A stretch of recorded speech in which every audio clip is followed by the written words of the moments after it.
हरे कृष्णा। तो अभी हम भगवद गीता के 10वें अध्याय के अंतर्गत श्लोक संख्या 1 पर विचार करेंगे। श्री भगवानुवाच भूय एव महाबाहो शृणु मे परमं वचः यत्तेऽहं प्रीयमाणाय वक्ष्यामि हितकाम्यय। तो यहाँ पर श्री भगवानुवाच, श्री भगवान ने कहा, क्या कहा? भूय एव महाबाहु, फिर से भगवान कह रहे हैं महाबाहु अर्जुन, हे महाबाहु अर्जुन, फिर से सुन में परमं वचः, मेरे परम श्रेष्ठ वचन को सुनो। यत्ते हम प्रियमाणाय, ये जो मैं तुम्हें बताऊंगा, वक्ष्यामि, मैं बताऊंगा, प्रियमाणाय, कि तुम जो है मेरे प्रिय हो, हित कामया, तुम्हारे हित की कामना से मैं ये कहूँगा। अब हम सुनेंगे प्रभुपाद तात्पर्य में क्या लिखते हैं। शिला प्रभुपाद की जय। पराशर मुनि ने भगवान शब्द की व्याख्या इस प्रकार की है, जो पूर्ण रूप से षट ऐश्वर्यों, संपूर्ण शक्ति, संपूर्ण यश, संपूर्ण धन, संपूर्ण ज्ञान, संपूर्ण सौंदर्य तथा संपूर्ण त्याग से युक्त है, वह भगवान है। जब श्री कृष्ण इस धराधाम में थे तो उन्होंने 6 ऐश्वर्यों का प्रदर्शन किया था। फलतः पराशर जैसे मुनियों ने श्री कृष्ण को भगवान रूप में स्वीकार किया है।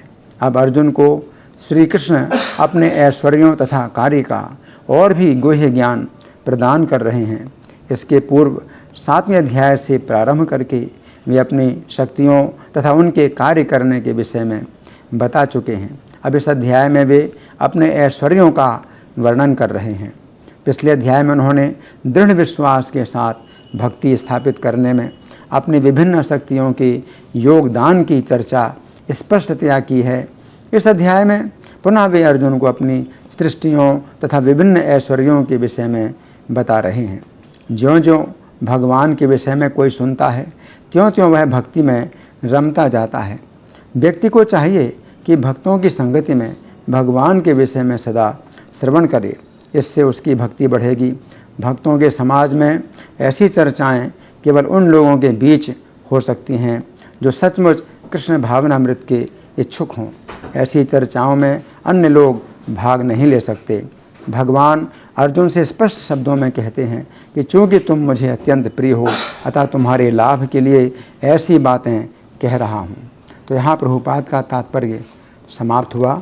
अब हम सुनेंगे श्री भगवान ने कहा में इसकी कैसी व्याख्या हुई है। इस श्लोक के पूर्व के शब्द हैं श्री भगवान उवाच, अर्थात श्री भगवान ने कहा।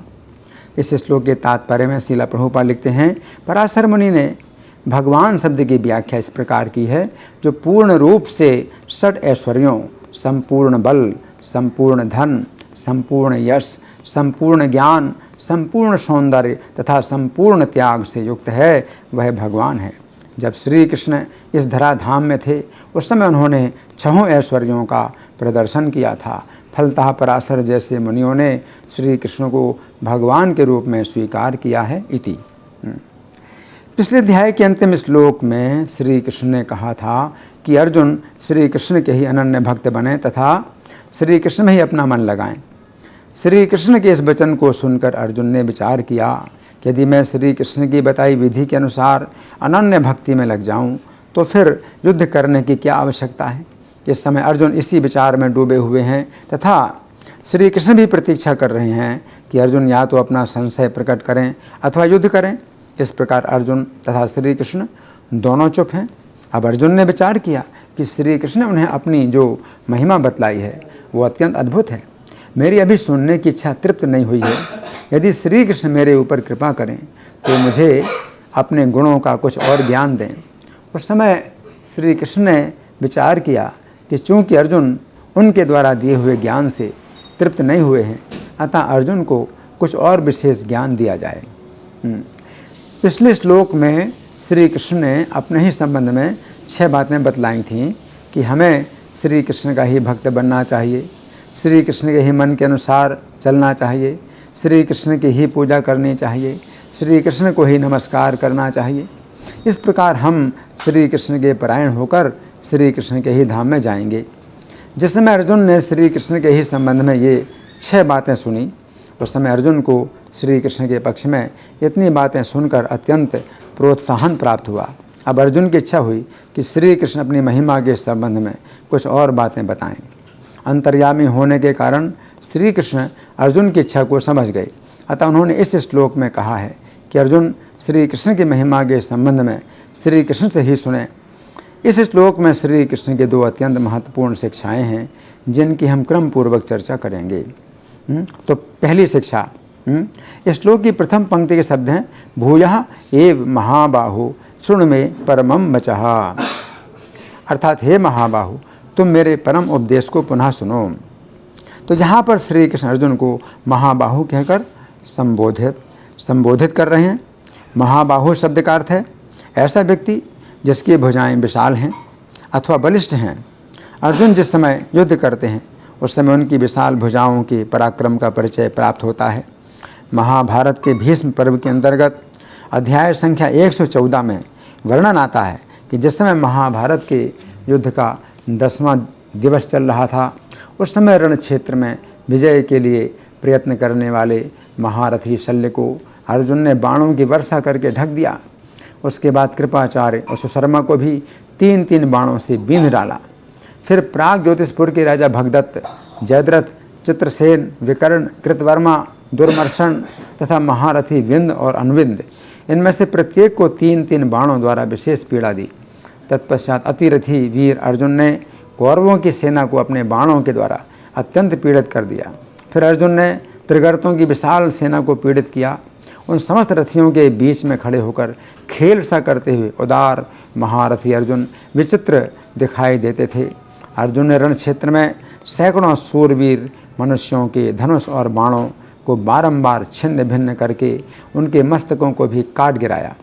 उस महासमर में बहुत से रथ टूट गए, सैकड़ों घोड़े मारे गए तथा कितने ही हाथी और हाथी सवार धराशायी हो गए। अर्जुन के बाणों से बहुत से रथी और घुड़सवार जहाँ तहाँ चारों ओर मारे जाकर कांपते और छटपटाते हुए दिखाई देते थे। वहाँ मरकर गिरे हुए हाथियों, पैदल सैनिकों, घोड़ों तथा टूटे हुए बहुत से रथों के द्वारा पृथ्वी आच्छादित हो गई थी। अनेक टुकड़ों में कटकर गिरे हुए छत्रों, ध्वजाओं, स्वर्णमय दंडों से विभूषित चामरों, फेंके हुए अंकुशों, चाबुकों, घंटों और झूलों से वहाँ की भूमि ढक गई थी। जहाँ तहाँ गिरी हुई राजाओं की भुजाओं और जांघों से वो रणभूमि पट गई थी। उस रण क्षेत्र में अर्जुन का अद्भुत पराक्रम ये हुआ कि उस महाबली वीर ने शत्रु पक्ष के उन सब प्रमुख वीरों को बाणों द्वारा रोककर अनेक वीरों को मार डाला था। अर्जुन की भुजाओं के द्वारा ऐसे अद्भुत पराक्रम के ही कारण श्री कृष्ण यहाँ पर अर्जुन को महाबाहु कहकर संबोधित कर रहे हैं। तो यहाँ पर श्री कृष्ण अर्जुन से कह रहे हैं कि वे श्री कृष्ण के परम उपदेश को सुने। गीता 13:26 में श्री कृष्ण कहते हैं कि ऐसे भी लोग हैं जो यद्यपि आध्यात्मिक ज्ञान से अवगत नहीं होते हैं, परंतु अन्यों से परम पुरुष के विषय में सुनकर उनकी पूजा करने लगते हैं। ये लोग भी प्रामाणिक पुरुषों से श्रवण करने की मनोवृत्ति होने के कारण जन्म तथा मृत्यु के पथ को पार कर जाते हैं। उक्त श्लोक के तात्पर्य में श्रील प्रभुपाद लिखते हैं, ये श्लोक आधुनिक समाज पर विशेष रूप से लागू होता है, क्योंकि आधुनिक समाज में आध्यात्मिक विषयों की शिक्षा नहीं दी जाती है। जहाँ तक सामान्य व्यक्ति की बात है, यदि वह पुण्यात्मा है तो श्रवण के द्वारा प्रगति कर सकता है। ये श्रवण विधि अत्यंत महत्वपूर्ण है। आधुनिक जगत में कृष्ण भावनामृत का उपदेश करने वाले भगवान चैतन्य ने श्रवण पर अत्यधिक बल दिया था, क्योंकि यदि सामान्य व्यक्ति प्रामाणिक स्रोतों से केवल श्रवण करे तो वह प्रगति कर सकता है।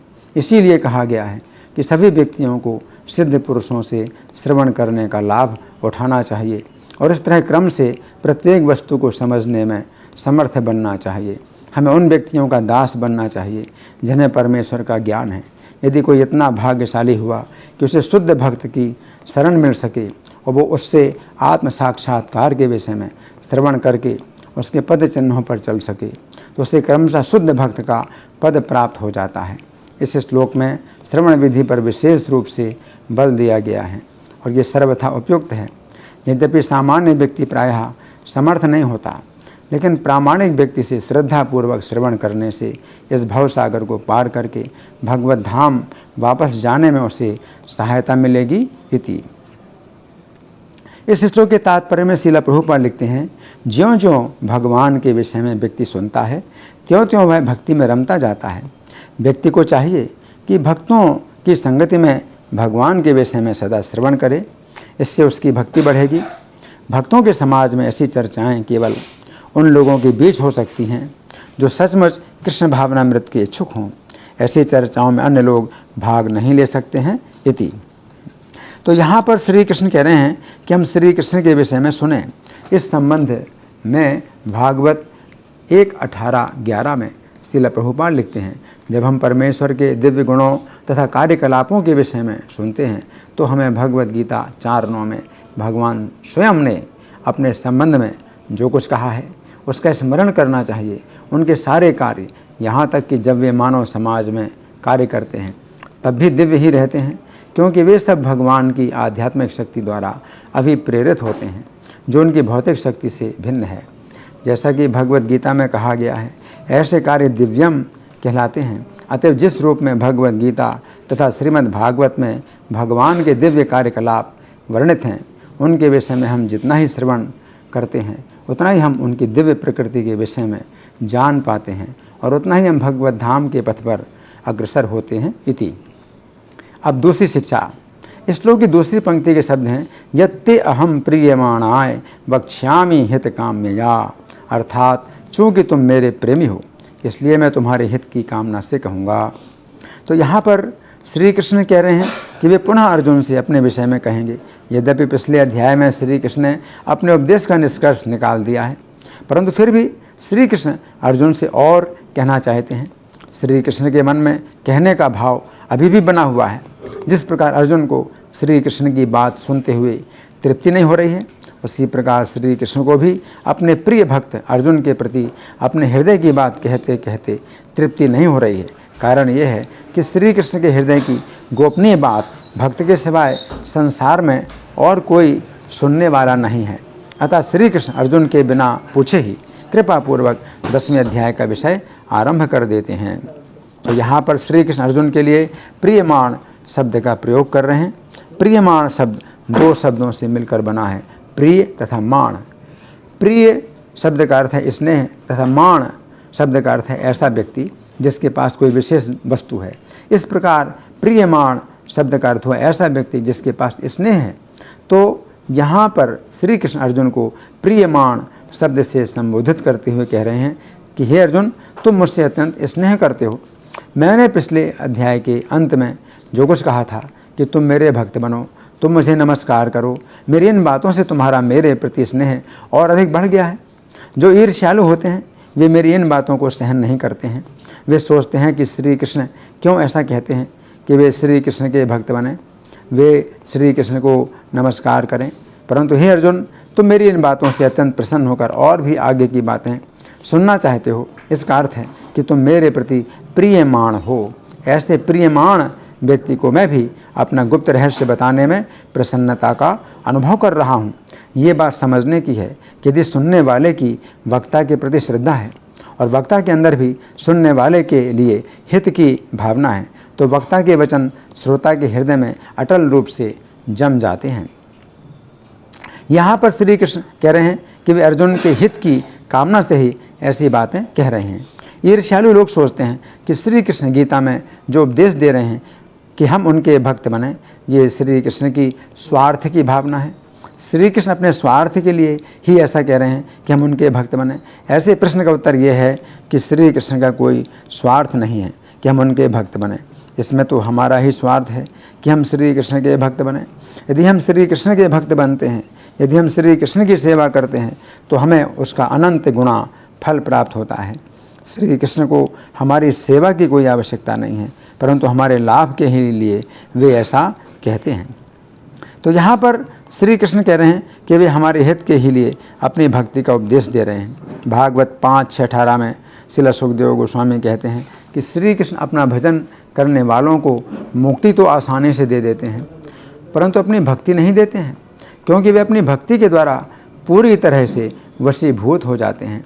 चैतन्य चरितामृत आदि लीला 8:18 में कहा गया है कि यदि भक्त भगवान से भौतिक इंद्रिय तृप्ति या मुक्ति चाहता है तो श्री कृष्ण उसे तुरंत दे देते हैं, किंतु शुद्ध भक्ति को वे छिपा कर रखते हैं। चैतन्य भागवत के मध्य खंड के अंतर्गत अध्याय संख्या 9 में श्रीधर नाम के एक भक्त ने श्री चैतन्य की स्तुति में कहा कि हे स्वामी, जिसके द्वारा अपनी पराजय हो उसे लोग किसी को नहीं बतलाते हैं, उसे तो बड़े यत्न से छिपा कर रखते हैं। आप भी भक्ति महारानी के द्वारा सब जगह पछाड़ खा करके भक्ति को छिपाकर विजयी बने फिरते हो। अब वो आपकी माया छल कपट चूर चूर हो गया है, वो अब और नहीं चलेगा। कारण ये है कि देखिए स्वामी, सभी लोग आपसे भक्ति मांग रहे हैं। श्रीधर की ऐसी विशुद्ध वाणी को सुनकर सभी वैष्णव विस्मित हो उठे। तब श्री चैतन्य बोले, श्रीधर चुन करके वर मांग लो, मैं आज अष्ट सिद्धि तुम्हें दे दूंगा। उस समय श्रीधर ने कहा, प्रभु और भी बहकाना चाहते हो क्या? परंतु ये निश्चय मानिए कि अब आपकी चाल चलेगी नहीं। मुझे यही वर दीजिए कि मेरे जन्म जन्म में आप ही मेरे स्वामी हो। इस प्रकार श्रीधर ने श्री चैतन्य से प्रेम भक्ति योग का वरदान पाया। तो यहाँ पर श्री कृष्ण कह रहे हैं कि वे जो कुछ अपनी भक्ति के रहस्य बतलाएंगे तो यह उनका स्वार्थ नहीं है। श्री कृष्ण के इस उपदेश में हमारा परम हित है। इस श्लोक के बंगाली पद्यानुवाद में शिला प्रभुपाद लिखते हैं, हमारे बलिए सुन परम बचन, तुम्हारे मंगल हेतु कही वे बेरन। यहाँ पर श्री कृष्ण अर्जुन से कह रहे हैं, तो मार मंगल हेतु कहीं विवरण, अर्थात हे अर्जुन, मैं अपनी भक्ति का उपदेश तुम्हारे हित के लिए ही दे रहा हूँ। भक्ति के द्वारा मैं बंध जाता हूँ, अतः तुम मेरे भक्त बनो। तो ये जो श्लोक है, भगवान जब बोल रहे हैं तो यहाँ पर भगवान को क्या कहा गया है? श्री भगवान वाच। तो श्री भगवान का मतलब क्या है कि वे जो है श्री से संपन्न है। श्री का मतलब है संपूर्ण शोभा, संपूर्ण विजय, संपूर्ण सौंदर्य, संपूर्ण ज्ञान, संपूर्ण बल। तो भगवान में जो है सब कुछ है, संपूर्ण रूप से है, तो वो भगवान बोल रहे हैं। और जब भगवान कह रहे हैं शृणु में परमम वचः, तो परमम वचः इससे बढ़ कर के और कोई उपदेश नहीं है। भगवान जो है इस 10वें अध्याय में जो भगवान कहते हैं भूए, यानी फिर से सुनो। तो भगवान फिर से सुना रहे हैं। इसका मतलब है कृष्ण की जो महिमा है, तो इसको अगर कोई व्यक्ति सुनता है तो इससे बढ़कर के और कोई हित नहीं है।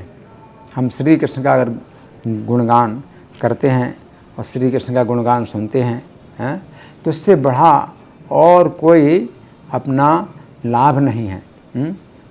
यम लब्ध्वा चापरम लाभम मन्यते नाधिकम तथा। तो गीता के 6वें अध्याय में भगवान कहते हैं यम लब्ध्वा चापरम लाभम, श्लोक संख्या 22 है। यम लब्ध्वा चापरम लाभम मन्यते नाधिकम तथा, कि जिसको प्राप्त करके व्यक्ति इससे बड़ा और कोई लाभ नहीं मानता। यस्मिन् स्थितो न दुःखेन गुरुणापि विचाल्यते, इसमें स्थित होकर के कोई व्यक्ति बड़े भारी दुख से भी विचलित नहीं होता है। तो वो क्या है? श्री कृष्ण का गुणगान। श्री कृष्ण के गुणगान में अगर कोई व्यक्ति स्थित हो जाए तो फिर वो बड़े भारी दुख से भी विचलित नहीं होता है। तो प्रहलाद महाराज भी कहते हैं नैवो दुजे पर दुरत्य वैतरन्यास, कि मैं जरा भी भयभीत नहीं हूँ, मैं जरा भी चिंतित नहीं हूँ कि मैं वैतरणी नदी में भी अगर चला जाऊँ तो नरक में वैतरणी नदी बहुत ही भयानक होती है, बहुत ही अपवित्र होती है। तो वैतरणी नदी में भी अगर मैं चला जाऊँ, नरक में भी चला जाऊँ, तो भी मुझे कोई भय नहीं है, मुझे कोई चिंता नहीं। क्यों? तद्वीर गायन महामृत मग्न चित्तः, तो आपके गुणों का गान का जो महाअमृत है उसमें मेरा चित्त मग्न है। सोचे ततो विमुख चेतस इंद्रियार्थ है, लेकिन मैं शोक करता हूँ उनके लिए जो आपसे विमुख हैं, आपके गुणगान से विमुख हैं। इंद्रियार्थ माया सुखाय, और माया के सुख, इंद्रियों के सुख के लिए भ्रम उद्वहतो विमूढ़ान, जो बड़ा भारी भार उठाए हुए हैं, बहुत बड़े बड़े कार्यों का जो है भार उठाए हुए हैं केवल इंद्रिय तृप्ति के लिए, और आपके गुणों से विमुख हैं। तो इस प्रकार से प्रहलाद महाराज जब कहते हैं तो वही कृष्ण का जो गुणगान है ना, जो सबसे बढ़कर के लाभ है, और भगवान स्वयं अपने मुख से जब सुनाएं तो ये भगवत गीता जो है कृष्ण कथा है, जो श्री कृष्ण स्वयं बोल रहे हैं। श्रीमद् भागवत भी कृष्ण कथा है, जो कृष्ण के बारे में सुखदेव गोस्वामी बोल रहे हैं। तो कृष्ण कथा दो प्रकार की है, एक भगवत गीता कृष्ण कथा है जिसमें कृष्ण स्वयं अपने बारे में बोल रहे हैं, और श्रीमद् भागवत कृष्ण कथा है जिसमें सुखदेव गोस्वामी श्री कृष्ण के बारे में बोल रहे हैं। दोनों कृष्ण कथा, और दोनों ही कृष्ण कथा ये सबसे बड़ा लाभ है, मनुष्य के जीवन का सबसे बड़ा लाभ है कृष्ण कथा है, जो कि श्रील प्रभुपाद ने पूरे संसार के कल्याण के लिए इसको फैलाया है। धन्यवाद। हरे कृष्णा।